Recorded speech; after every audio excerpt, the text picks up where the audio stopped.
Hi friends, ನಾನಿವತ್ತು ಸಿಂಪಲ್ಲಾಗಿ taste ಆದಂಥ ಒಂದು ಏಡಿ ಸುಕ್ಕವನ್ನು ನಿಮ್ಮ ಜೊತೆ ನಾನು ಮಾಡಿ ತೋರಿಸ್ತಾ ಇದ್ದೇನೆ.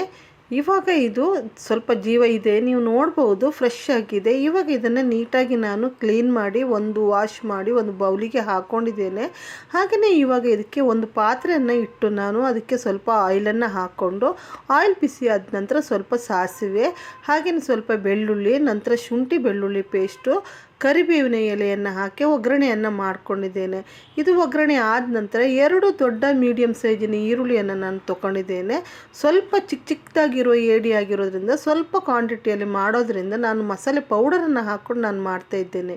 ಈರುಳ್ಳಿ ಕೆಂಪಗಾದ ನಂತರ ಒಂದು ಟೊಮೆಟೊವನ್ನು ಕಟ್ ಮಾಡಿ ಅದಕ್ಕೆ ಸೇರಿಸ್ಕೊಂಡು ಅದು ಮಿಕ್ಸ್ ಮಾಡ್ಕೊಂಡ ನಂತರ ಇವಾಗ ವಾಶ್ ಮಾಡಿ ಇಟ್ಕೊಂಡಂತೆ ಏಡಿಯನ್ನು ಕೂಡ ಇದಕ್ಕೆ ನಾನು ಸೇರಿಸ್ಕೊಂಡು ಇದನ್ನು ಒಂದು ಸ್ವಲ್ಪ ಚೆನ್ನಾಗಿ ನಾವು ಇದನ್ನು ಮಿಕ್ಸ್ ಮಾಡಿಕೊಂಡು ನಂತರ ಇದಕ್ಕೆ ಬೇಕಾಗುವಷ್ಟು ರುಚಿಗೆ ಬೇಕಾಗುವಷ್ಟು ಉಪ್ಪು ಹಾಗೆಯೇ ಟರ್ಮರಿಕ್ ಪೌಡರನ್ನು ಹಾಕಿ ನಾನಿವಾಗ ಇದನ್ನು ಚೆನ್ನಾಗಿ ಮಿಕ್ಸ್ ಮಾಡಿ ಸ್ವಲ್ಪ ಮುಚ್ಚಿ ಇದನ್ನು ಬೇಯಿಸ್ಲಿಕ್ಕೆ ಇಟ್ಕೊಂಡಿದ್ದೇನೆ. ಹಾಗೆಯೇ ಅದು ನೀರು ಬಿಡುತ್ತೆ. ಇಲ್ಲಿ ನಾನು ಪೌಡರ್ ಮಸಾಲ ಅಂತೇಳಿದರೆ ಚಿಲ್ಲಿ ಪೌಡರ್, ಧನಿಯಾ ಪೌಡರ್, ಜೀರಾ powder, pepper powder, garam masala powder ಇಷ್ಟನ್ನು ತಗೊಂಡಿದ್ದೇನೆ. ಸೊ ಇವಾಗ ಇದು ನೋಡಿ, ಇದು ಇವಾಗ ಸ್ವಲ್ಪ ನೀರು ಬಿಟ್ಟಿದೆ. ಸೊ ಹಾಗಾಗಿ ಇವಾಗ ಮತ್ತೊಮ್ಮೆ ನಾನು ಮುಚ್ಚಿ ಸ್ಲೋ ಫ್ಲೇಮಲ್ಲಿ ಇಟ್ಟಿದೆ. ಇವಾಗ ಇದು ನೀರು ಬಿಟ್ಟಿದ ನಂತರ ನಾನಿವಾಗ ಏನು ಮಸಾಲೆ ಪೌಡರ್ನ ತೋರಿಸಿದೆ ಅದನ್ನು ಹಾಕಿ ನಾನಿವಾಗ ಮಿಕ್ಸ್ ಮಾಡ್ತಾ ಇದ್ದೇನೆ. ಇದು ಇವಾಗ ಸ್ವಲ್ಪ ಡ್ರೈ ಆಗಿದೆ ಅಲ್ವಾ, ಸೊ ಹಾಗಾಗಿ ಇದಕ್ಕೆ ಅಗತ್ಯಕ್ಕೆ ಬೇಕಾಗುವಷ್ಟು ನೀರನ್ನೇ ಹಾಕ್ಕೊಂಡ್ರೆ ಸಾಕಾಗುತ್ತೆ. ಯಾಕಂದರೆ ತುಂಬ ಚಿಕ್ಕ ಏಡಿ ಆಗಿರೋದ್ರಿಂದ ಬೇಗನೆ ಇದು ಬಾಯ್ಲ್ ಆಗುತ್ತೆ.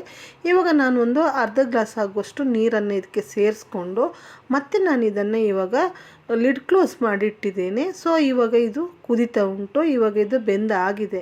ಇವಾಗ ನಾನು ಇದಕ್ಕೆ ಬೇಕಾಗುವಷ್ಟು ತೆಂಗಿನ ತುರಿಯನ್ನು ಇದಕ್ಕೆ ಸೇರಿಸ್ಕೊಳ್ತೇನೆ. ತೆಂಗಿನ ತುರಿಯನ್ನು ಸೇರಿಸ್ಕೊಂಡು ಸ್ವಲ್ಪ ಚೆನ್ನಾಗಿ ಅದು ಮುಚ್ಚಿಟ್ರೆ ಅದು ಡ್ರೈ ಆಗುತ್ತೆ. ಹಾಗೆ ನಾವು ಇದನ್ನು ಇನ್ನೊಂದು ವಿಧದಲ್ಲಿ ಕೂಡ ಮಾಡ್ಕೊಳ್ತೇವೆ. ಈಗ ನೋಡ್ಬೋದು ನೋಡಿ, ಇದು ಇವಾಗ ಡ್ರೈ ಆಗ್ತಾ ಬಂದಿದೆ.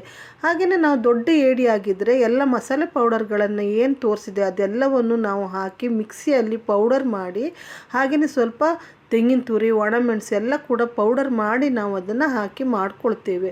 ಸೊ ಇವಾಗ ಫೈನಲ್ ಆಗಿ ಇದು ಈಗ ರೆಡಿಯಾಗಿದೆ.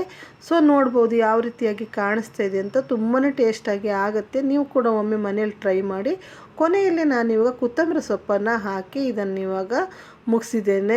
ಏಡಿ ಸುಕ್ಕವನ್ನು ಆಗಿದೆ ಇವಾಗ. ಸೊ ಈ ವಿಡಿಯೋ ಇಷ್ಟ ಆದರೆ ಲೈಕ್, ಶೇರ್, ಕಮೆಂಟ್ ಮಾಡಿ. ನನ್ನ ಚಾನಲ್ಗೆ ಹೊಸಬರಾದರೆ ಪ್ಲೀಸ್ ಚಾನಲ್ನ ಸಬ್ಸ್ಕ್ರೈಬ್ ಮಾಡಿ ಸಪೋರ್ಟ್ ಮಾಡಿ.